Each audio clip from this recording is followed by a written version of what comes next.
O presidente Lula assinou nesta quarta-feira o projeto de lei do Plano Plurianual para o período 2024-2027. Em seguida, o documento foi entregue por ele ao presidente do Senado, Rodrigo Pacheco, durante cerimônia no Palácio do Planalto.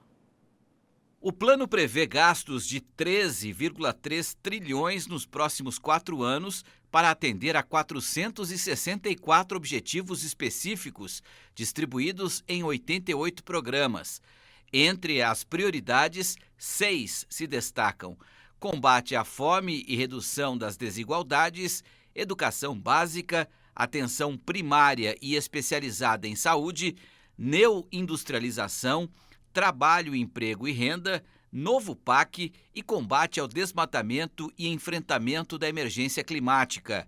A lei, que define prioridades para as políticas públicas e estipula o cumprimento de objetivos de 4 em 4 anos, foi repaginada pela equipe da ministra Simone Tebet, com a missão de restaurar o planejamento de médio prazo no Brasil. Qual é o diferencial desse PPA? Por que os PPAs ficavam na gaveta e esse é concretude? Sai do adjetivo, do abstrato e passa para o substantivo abstrato, o abstrato passa para o substantivo concreto.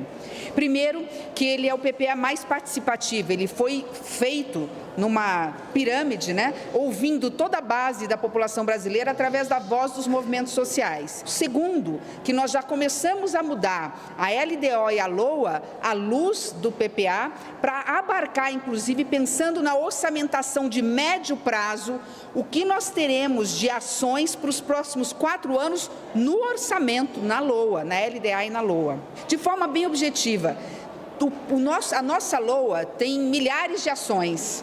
Essas ações, dentre elas, nós trouxemos todas as propostas do PPA. Então, quando chegar no Congresso Nacional amanhã, a LOA, que vai ser votada até 31 de dezembro, essa LOA virá com rubricas, com programas e ações que estão incorporando as sugestões da população.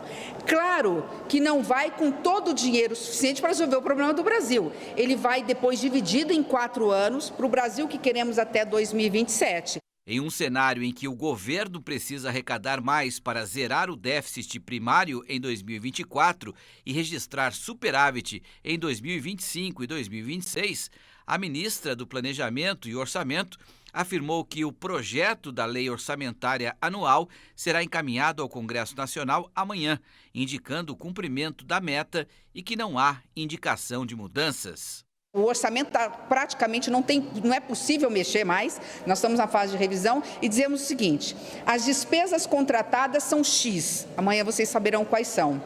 As receitas que eu já tenho seguras, mais as receitas que estão por vir, fruto de medidas provisórias, leis complementares e ações do Ministério da Fazenda, são X. Receitas menos despesa deu 0, ou seja, nós conseguimos com isso zerar o déficit e entrar na meta fiscal de 0 de déficit fiscal para o ano de 2024. Nós não estamos discutindo modificação da meta, porque as variáveis não mudaram. Então, diante do fato de não termos mudança nas variáveis, é uma conta matemática simples. Despesa, receita, como quiserem, mas receita menos despesa ou despesa menos receita deu 0, a meta que nós temos para 2024 é 0. Já está aqui conosco o Miguel Daúde para comentar esse tema. Daúde, e os próprios especialistas chamam esse PPA aí de obra de ficção, né? Porque, na teoria, cheio de boas ideias, de boas intenções, tem dinheiro de sobra para poder aplicar 13 trilhões de reais, mas, na prática, os objetivos não são alcançados. Eu queria saber por que, hein, Daúde? Boa noite.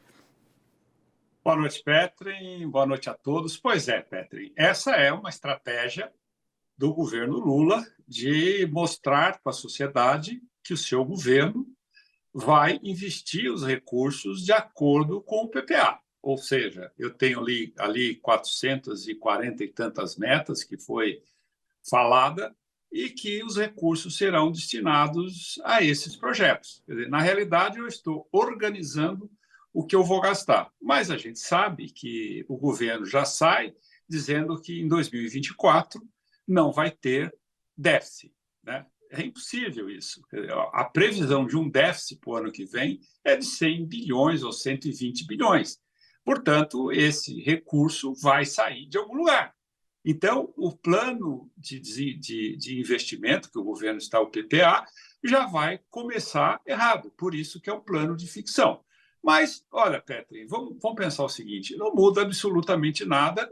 O governo está dizendo para a sociedade: olha, vocês podem fiscalizar, o nosso objetivo é esse, e vai ali ter uma série de justificativas, caso venha a ser necessária, por que esse plano não foi cumprido.